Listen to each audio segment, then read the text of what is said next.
I have, well, she says she's never been in front of an audience this big. I haven't been in front of an audience this big in a theater this big since I was 16 years old at San Bernardino High School.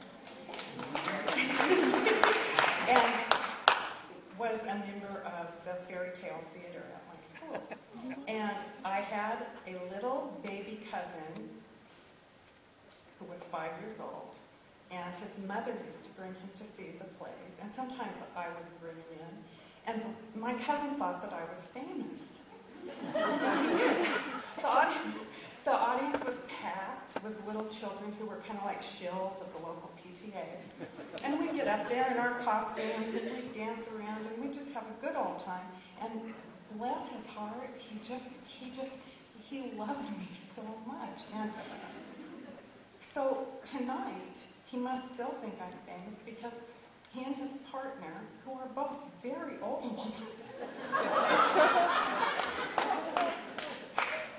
got on the train in San Diego, spontaneously made this decision to come up on the train to hear this reading. So my little baby cousin, who still thinks I'm famous,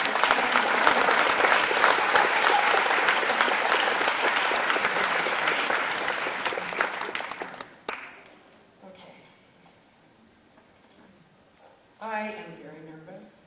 Can't tell, right? I got a lot of help with this. And again, I could go on and on about how much I love being here. Just being back with my old friends and colleagues and seeing former students in the audience and seeing other beloved people in my life. But the advice I got was from my dear husband, Bob, who has been trying to help me work out my nervousness around this. And so he gave me 5 things that I needed to do tonight. And I'm going to try. I'm not sure that I can pull them all off, but here are the things that Bob told me I should do to you. Number 1, set you up. Number 2, knock you down. Number 3, put out my hand and help you up again. Number 4, bless you. Number 5, give you extra credit.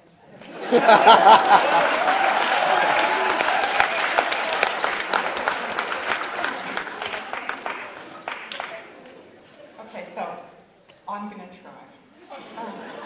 I'm going to begin with what is called a found poem. And I know that many of you know what a found poem is, but if periodically I stop to explain something, I just want to make sure you know what I'm talking about. A found poem is kind of like sampling in music. It's taking bits and pieces of things that other people wrote. It could be billboards, it can be TV ads, it can be things out of the newspaper, stuff you see on the internet. In my case, in this particular poem, it's other people's poems. You tweak them and arrange them for your own purposes. And this one takes material from a lot of other poets, a lot of other poems. And I know that most of you will recognize some of the references that you hear. And later, if you're curious, at the end of the reading, I can share the sources of the rest of them. So, when I was looking at some things to say to you tonight, I read a lot of stuff that poets say to young writers. And one of the most common ones is read a lot of poetry. Just read all the time. Read. And I agree with that. And one woman put it in a way that I really appreciate. She said, fill yourself up with poetry and with words. Fill yourself up. And that brought to mind one of my very favorite poems, which is called Eating Poetry by Mark Strand. And the last stanza of this poem goes like this. Ink runs from the corners of my mouth. There is no happiness like mine. I have been eating poetry. So there's the poem. Begin at a supermarket in Northern California with wives in the avocados, babies in the tomatoes. Begin at the kitchen table. No matter what, we must eat to live. Or begin with the plums, so sweet, so cold. Or begin with magnified apples, appearing and disappearing in our dreams. Feel the texture of the persimmons in your palm, the right weight. Eat the peach. Take over the vegetable patch. Knit the broccoli shoots. Behead the carrots. Bring back something from the pure vegetable kingdom for my vegetable love. Bring a jug of wine, a loaf of bread. Bring with careful heed the silver scaly trouts. Taste in your natural appetite the bond of live things everywhere. Oh, taste and see that the word is good. Oh, eat. Oh, eat.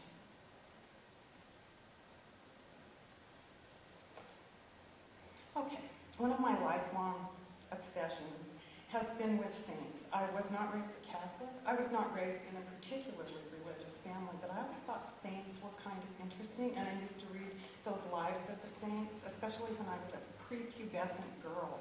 For some reason, those stories of, the saints being cast on hills and having various body parts cut off and stuff. I guess it was kind of my version of people who like zombies and stuff like that. But, I knew you had to do something special to be a saint.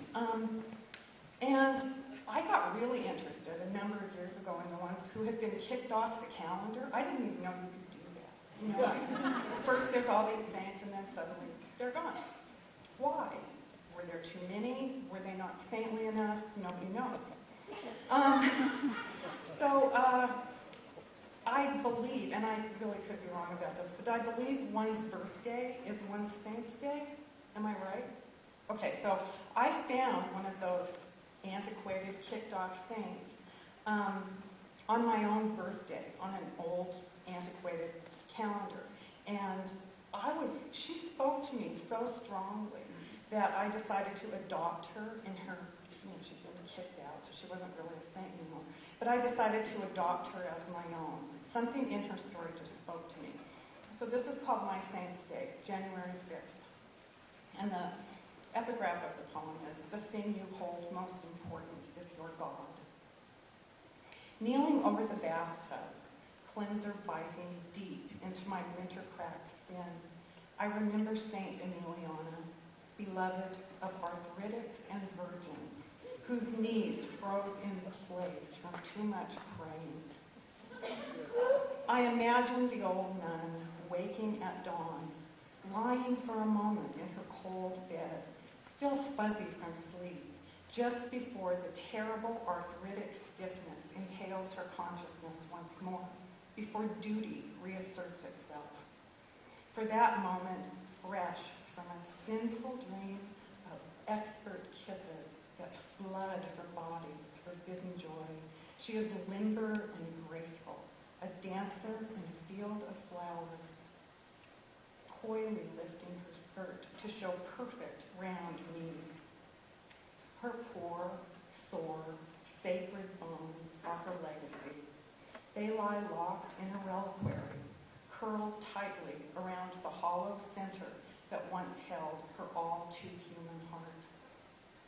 I rise from the damp bath mat, aching, out of breath.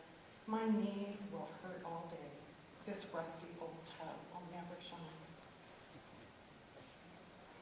This next one I consider a kind of companion poem to Emiliana, and this is called 113 Years of Solitude, and it was written for one of the desert fathers, Paul the Hermit, patron saint of weavers, also no longer a saint.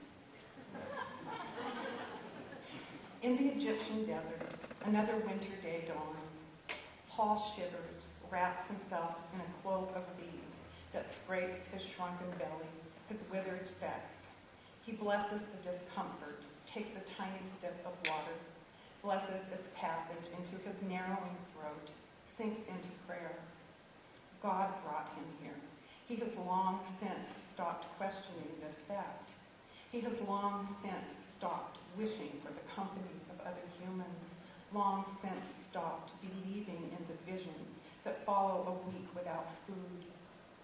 Ravens bring him bread, swooping toward his open mouth, blacking out the punishing sun, an alternate vision of hell. Is it his nakedness the weaver's the cautionary tale his shrunken body tells? He floats beyond it, liberated from its needs. It is no miracle that lions bury him when they come upon his corpse. He satisfies no animal hunger. He is a strip of leather, a pile of dry leaves.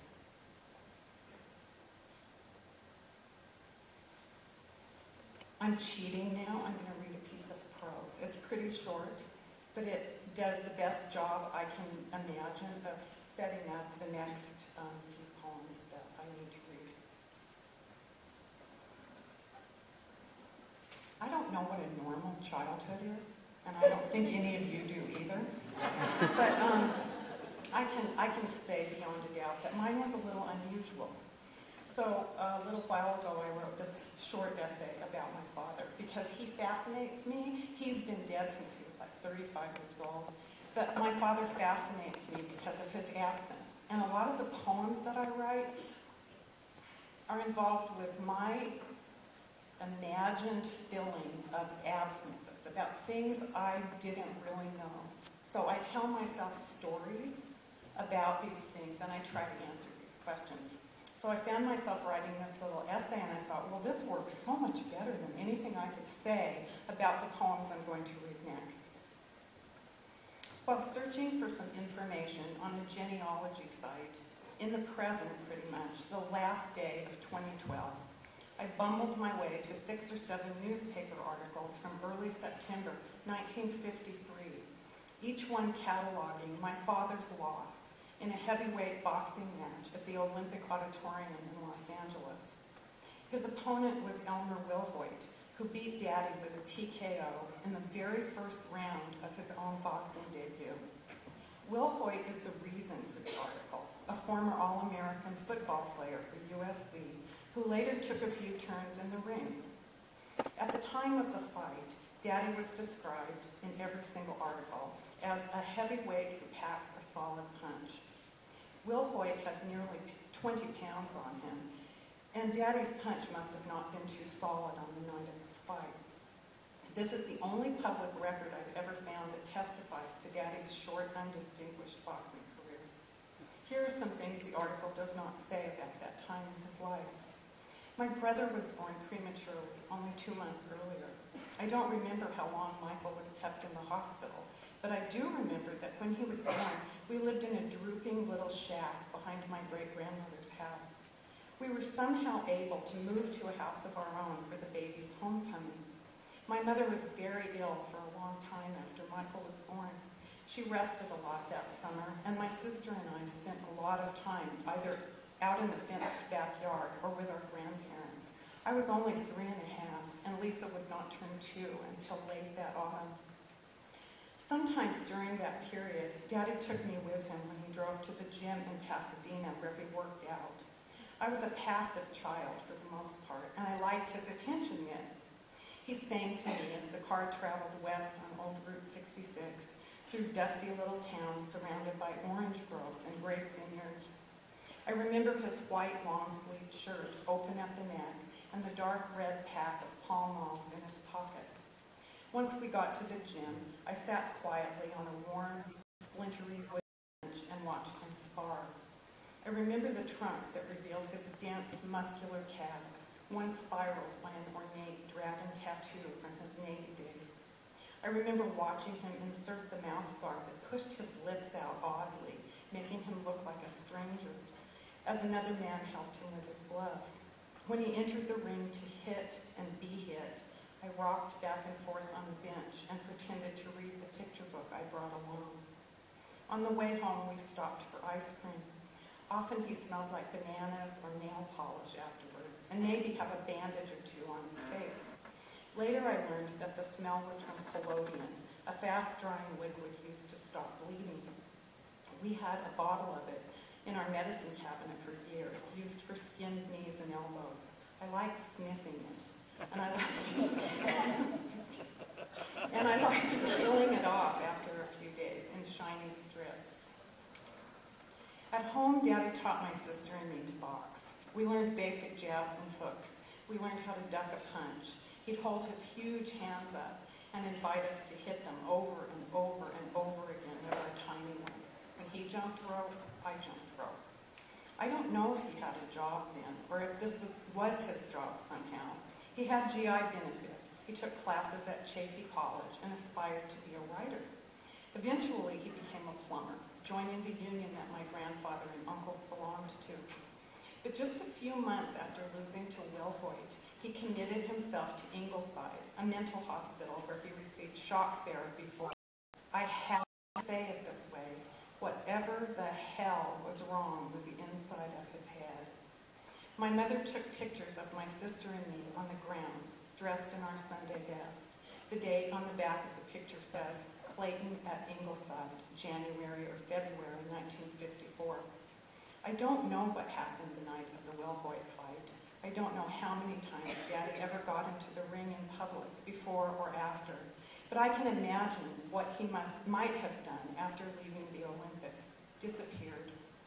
He disappeared a lot throughout my childhood. Somehow the weight of his problems, his losses, the failures he often brought on himself by the choices he made would crush something inside him, and he'd explode away from us for a day or 2 days, for a week or more. He'd go on drinking binges, spend all the money he had, which was usually all the money my mother had, and possibly stay with an old girlfriend named Shirley, who he could never seem to give up altogether, or end up at his parents' house to be coddled and murmured over like an injured child. Then he'd convince my mother to let him come home. Home seemed like 1,000 different places back then, or put himself into the hospital, either Ingleside or the Long Beach VA hospital, where he was given pills and talk therapy and shock treatments that left him blank and smoothed over and temporarily demon-free, ready to get back into that ring, ready for the next knockout.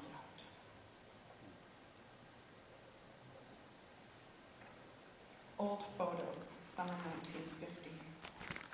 It is always summer on this page. The man and woman smile wide, right at the camera's lens. His big hand grips her bare arm. They are lovers, and the war is over. On this page, there cannot be another war. The man does not yet dream of blood. He does not go mad. He does not die. The woman is his gray-scale beauty. Her wars have not started. Her children are babies, and this world will not hurt them. She will not grow old, get sick, watch them falter and fail. There is no madhouse in this picture, no biting the rolled-up rag, no spine-crackling jolts, no helpless, momentary forgetting. It is summer here. The man and woman smile. No premonitions haunt their dreams or pound their hearts awake. No mad thought has tested this love. No sudden disappearance has shaken its strength. It is summer on this page. Life is beginning. The war is over. This is called Sunday Afternoons at the Sanitarium. You'd sit at a scarred picnic table, watching for us across the silent grass, where stooped men walked around and around on slow, nervous feet, as if to avoid some treachery of the ground. We moved toward you with reluctant decorum, prisoners of our mother's hands. My sister wanted to run, to be lifted and kissed and tossed into the air. I wanted to stay in the car. Smiling like Jesus in the Suffer the Little Children picture on my Sunday school wall, you bent toward us, your face smooth, empty, so calm it frightened. But the shaking cigarette between your fingers betrayed you, its half-inch of gray ash spilling onto the toe of your scuffed brown shoe. You didn't notice. I was 4 years old. I noticed everything. I was learning to live without you. Like a butterfly, from Muhammad Ali.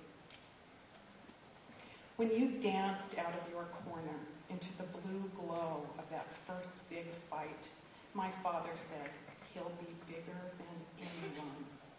We leaned closer to the screen, thrilled communicants, waiting for your offering of body and blood. My father prophesied glories of your dancing feet, your stinging speed. When critics disbelieved in print and rooted for Liston, he converted me, a 12-year-old, to his underdog faith. I have worshipped at that altar ever since. He died before you could disappoint him with your rebellious needs, before you lost your champion's belt, before your comebacks, your shaking, your silence. But faithful to the memory of that flickering blue moment when you let Liston have it and proved my father right, I kept watch as you took on all comers and held the fragile ground. For 30 years and more, as you have died and been reborn in the ring, on the evening news, as you have shed your skin to become your own man and Allah's, you have floated young, beautiful, victorious through my memories, a gift from my father, a promise, a sign. This is called wheeling. A lot of my poems have wheel images. On the edge of this dirty little town, a carnival. Spilled food smells rising off hot, sticky grass. A tilt-a-whirl, tossing its shrieking cargo up and down beneath the sky's twilight striping. A grim-tattooed man with bad teeth waves me out of the Ferris wheel line and into a rocking wooden seat, drops a steel bar across my lap, and flings me into the night with one indifferent tug of an ancient handle that sets the groaning wheel in motion. From up here, I can see everything. My acrophobe best friend waving as I swoop toward the top of her head, a thin streak of orange burning itself out along the distant tops of low black hills. Then, gone from our house these last 2 months, my father, laughing like a boy, hand in hand with a small woman who is not my mother, who looks up at him as if to ask a question, then turns back toward the midway, catching and releasing points of light in the net of her black hair.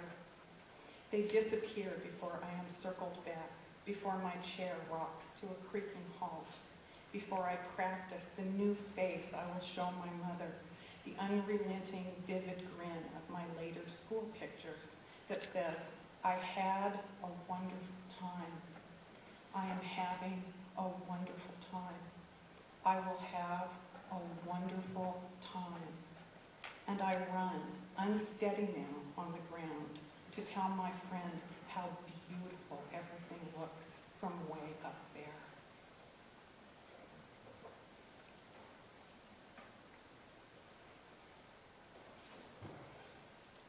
This is called The Launching. This is the first time I've ever read it in public. It may be the only poem in this entire collection that is absolutely true. For there are no lies in it, nothing that I've tweaked. For example, in that last poem, it wasn't even a Ferris wheel. I made that up. What's funny about this one, although it's not a funny poem, is that it was a dream. And this is basically me reconstructing a dream that I had about a week after my mother died. So it's hard for me to read, and if I get a little verklempt, please forgive me, I'll try to get it back together. The Launching. In the dream, I walk up and down a familiar hallway, packed tight on either side with the clothes of my dead relatives. Old suits smelling of dust hang beside boxes that overflow with nameless garments gray with age. Ancient underwear fit only for the dead. I shake my head, I sigh. I cannot fit all this into the small suitcase that weighs me down already, drags along the cold, dim floor. In the dream, my mother follows me, worried, as she was in life, that I might dawdle too long, might lose myself in thinking and be held here, paralyzed by whatever I cannot let go of.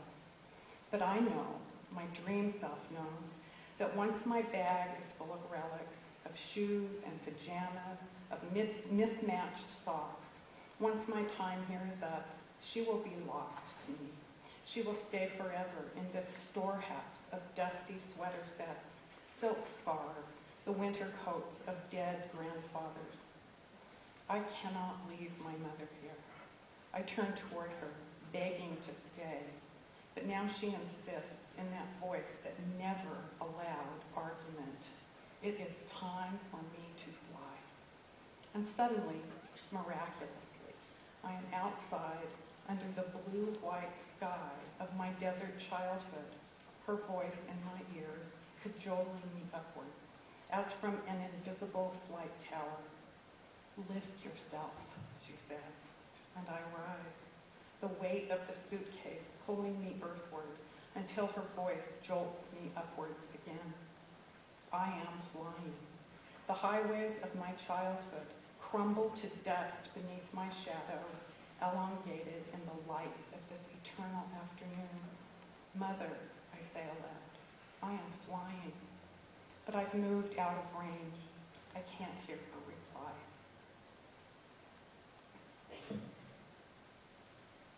Excuse me.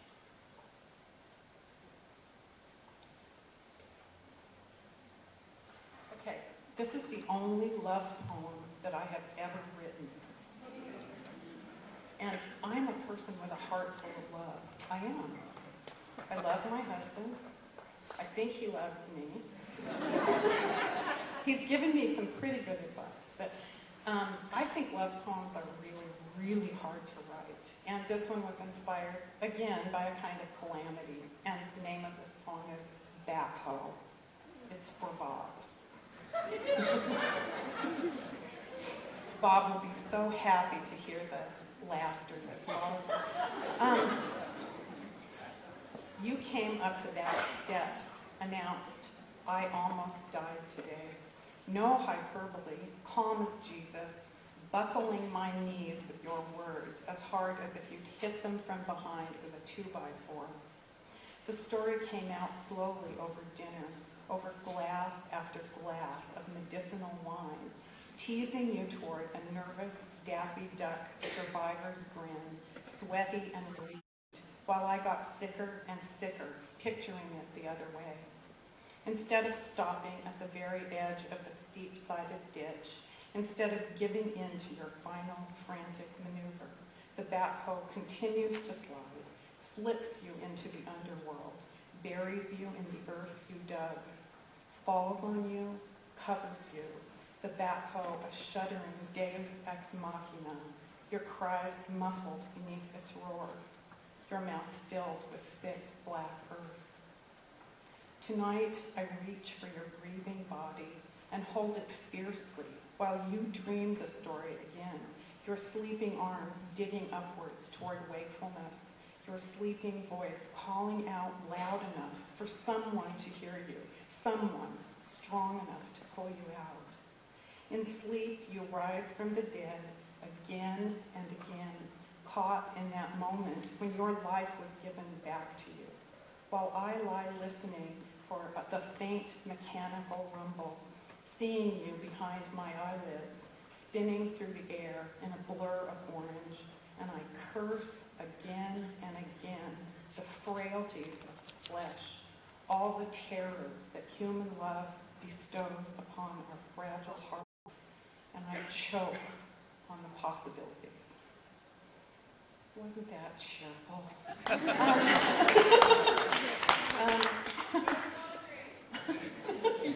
Yay, poetry. Bob, some of you tonight know Bob. Some of you are related to Bob. And Bob says that after reading this poem, I should tell you that he still loves backhoes. Nothing I can say could change it. And those of you who really know him will understand that he wanted me to tell you that he really digs this poem.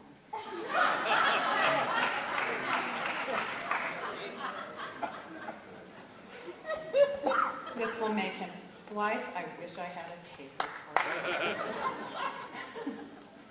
Okay.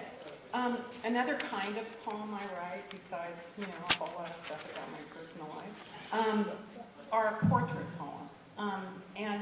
I think of them as kind of like those 18th century portraits where you catch a person at a particular time in life and you surround them. The artist kind of surrounds them with the things that are most important to them at that particular place and time in life.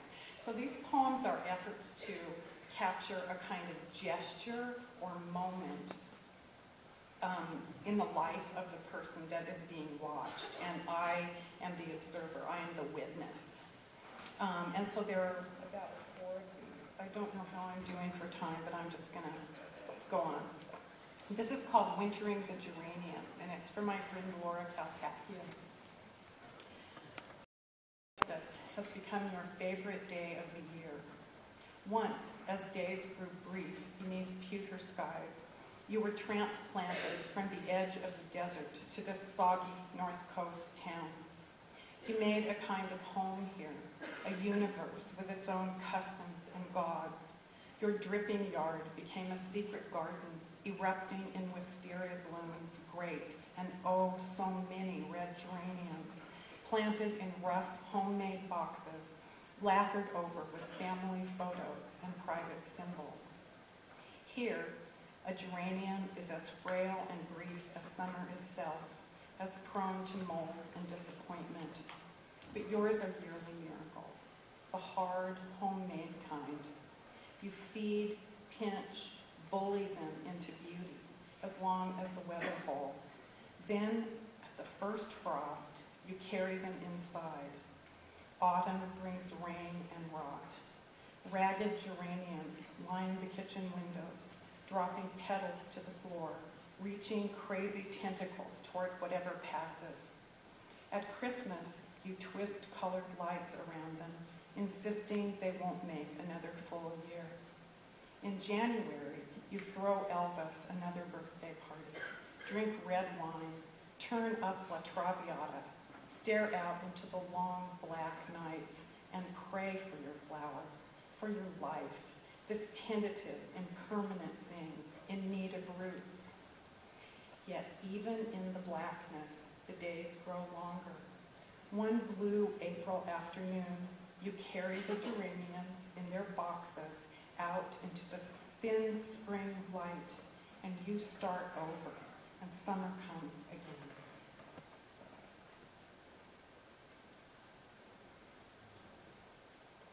This is called A Wealth of Apples, and it's also for a very dear friend of mine named Carol. Last fall brought your first harvest, 4 apples, one for each branch, one for each child, pulling themselves nearer the ground as they grew, threatening to snap free and roll away. From across the street, I watched your Jessie brush past the tree as she left for her first day of high school, 4 heavy apples dancing in her wake. Soon you brought them into rest, I imagined, in a special small bowl on the wooden table where your children sat to do their homework, Jessie's head bent seriously over her geography as she mapped a hard world from her own sure center. By Thanksgiving, her high school days were over, replaced by long drives to the hospital, where she battled cancer, a point behind her faith's bright shield. As winter drew us into our own houses, I watched her reading to her brother at night, her bald head shining pale and vulnerable in the lamplight. By the new year, she wasn't coming home. You lived with her at the hospital while we waited for news of fevers, infections, transfusions. You would come home only long enough to do chores, weary and terrified, your eyes dark holes. She died in March, about the time your apple tree blossomed, sending its round pink flowers into the world to become apples or to blow away onto the grass, God's confetti. You came home, you dug and dug in your yard, spending some part of your grief there in the dirt. Your tree is taller this year.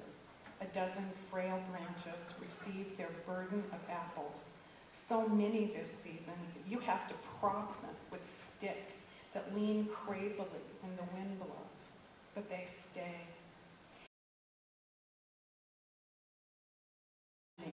20 or more, safe inside on the wooden table, sending sweetness back into your life.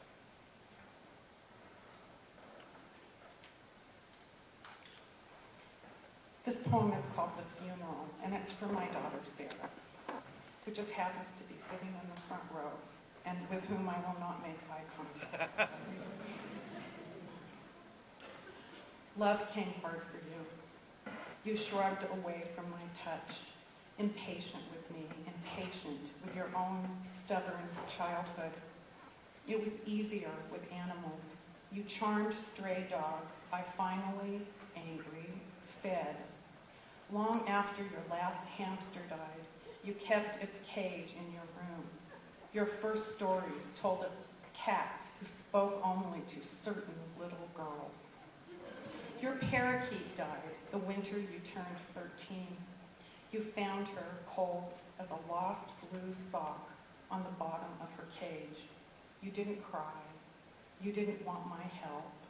This death belonged to you, the only one in our house who understood that no bird is an island. When you buried her in the almost frozen garden, I hid behind a curtain, watched you grieve in the dirt alone, watched you leave a dirty stripe on your cheek where the tears finally came. There was no eulogy, no tiny cross. You were, after all, 13. And from behind the curtain, I saw your childhood depart, flying up and out into the gray winter sky in the company of a small blue ghost.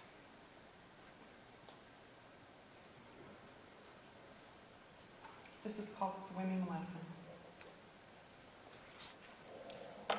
My son stands at the pool's edge, his wet body curved in on itself against a breeze strong enough to lift his hair in sodden clumps.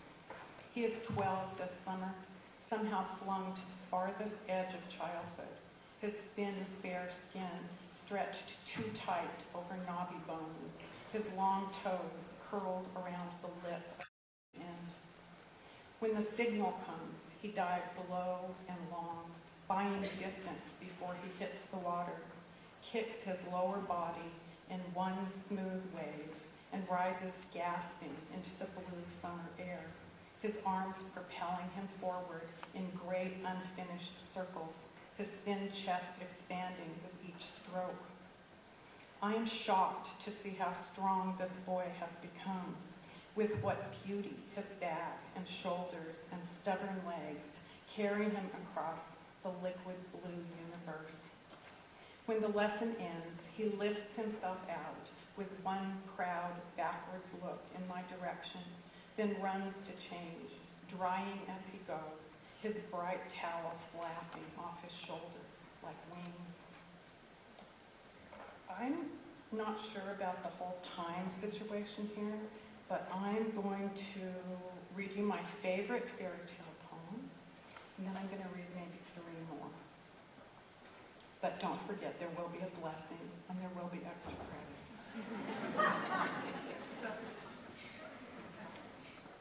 I'm obsessed with fairy tales. Obsessed with them, and I have been since I was a small child. The more gruesome, the better. I really like the old-fashioned version where people get their feet cut off and various parts of themselves set on fire. The bad people, the ugly stepsisters, the mean stepmothers, and people like that. An academic type study about stories about girls who go out into the world on their own. They've been abandoned, they've been rejected, they've lost a lot, and they go out and attempt to make a kind of a life for themselves. And I think these are really important stories, and I wanted to draw some kind of conclusions about those stories. And I was so excited about this project, and I never found any happy endings. Never found any happy endings. So one night I went a little bit nuts, and I sat down at my computer and I wrote this poem.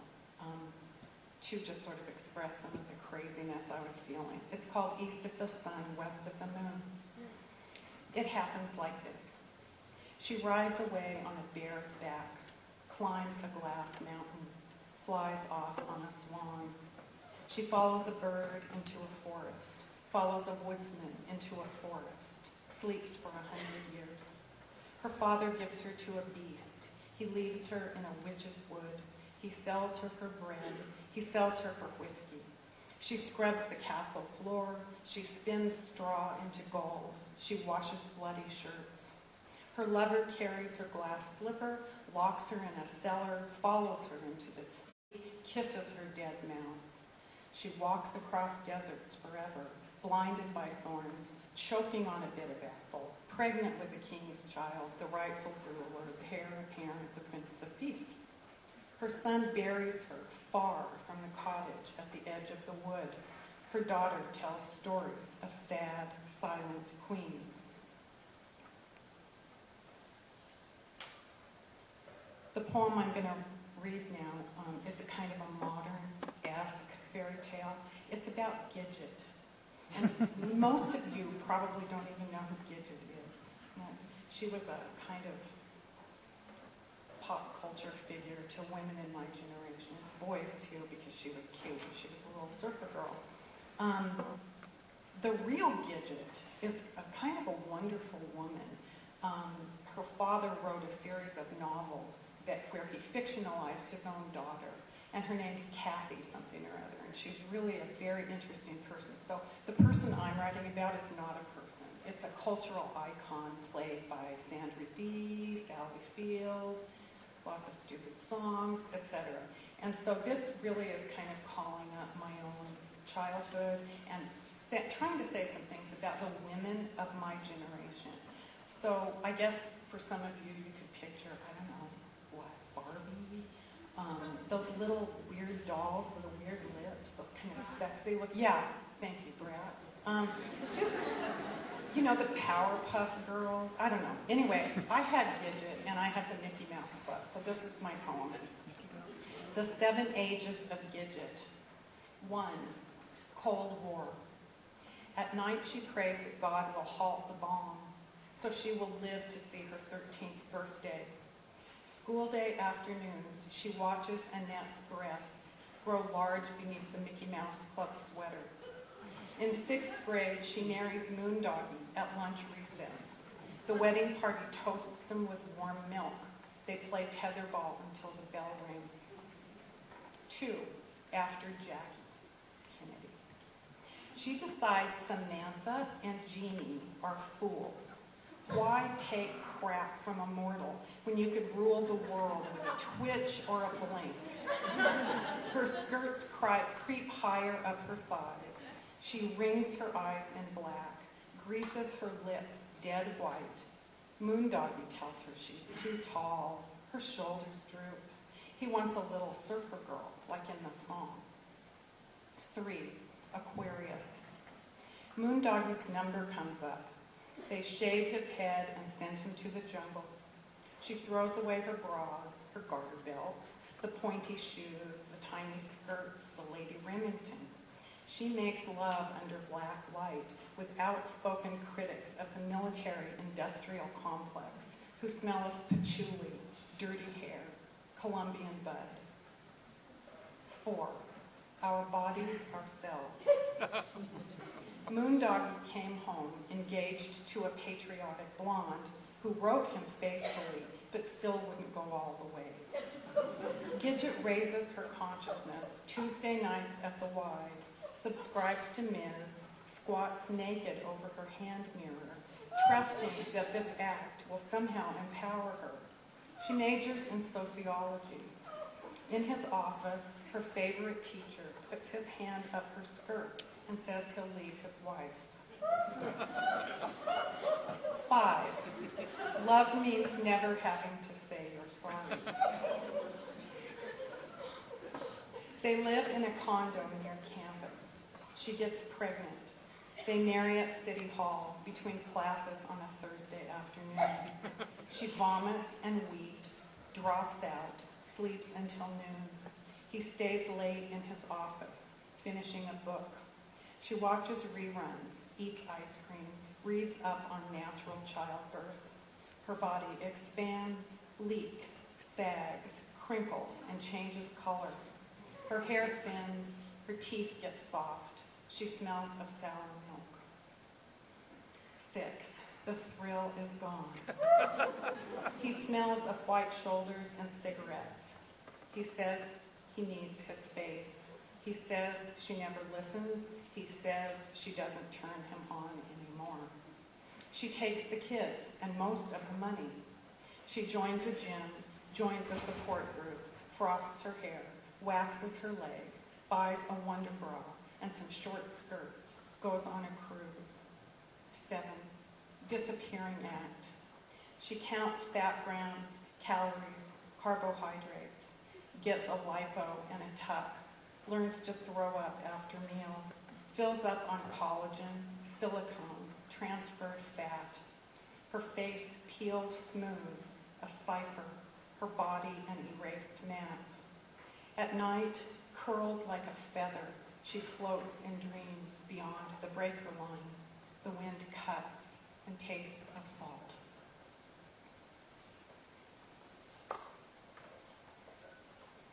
One more. This is the poem that will bless you. This poem is based on an experience that I had many, many years ago, back in the 70s, when I took a bunch of kids on a field trip from the little school in Rialto where I was teaching to generally kind of an educational field trip. And if you listen, you'll know some of the places we went on the educational part of the field trip. And then there was the part that was supposed to be fun. And the students decided that they'd like to go to Olvera Street. So this is the poem that came out of that. The 8th grade visits Olvera Street, a history lesson. Just off Sunset, near Dodger Stadium, where Our Lady, Queen of the Angels, rises above the painted clay pots and piñatas, where the smell of pan dulce floats heavenward through the smog. Carlos Chavez, his classmates gathered round him, breaks the silence of his shyness to tell the story of Guadalupe. In the beginning was the Word. Today I have led these children into the presence of a giant Gutenberg Bible, a giant Canterbury Tales, with bright little pictures of pilgrims on horseback moving toward the shrine they hoped would hold their lives together in the face of warfare, starvation, plague. My students, properly awed, stood wordless around the glass cases. On their faces played an old drama, the meeting of history, an artifact. But Carlos knows another history. Long ago, a peasant, surprised on a dry hillside by the scent of 1,000,000 roses, looks up into the sorrowful, dark face of Blessed Virgin, Nuestra Señora de los Indios, Our Lady of all that is vast and chartless and misunderstood. The story of his vision spreads outward over all the land that was Mexico, the land we stand upon to hear Carlos speak. He wheels his arms in 2 vast circles, embracing the noisy street, the clay pots, the pan dulce, Our Lady looming over us all, children of angels, angelenos, pilgrims and strangers, and his thin arms come down, a benediction, a final word.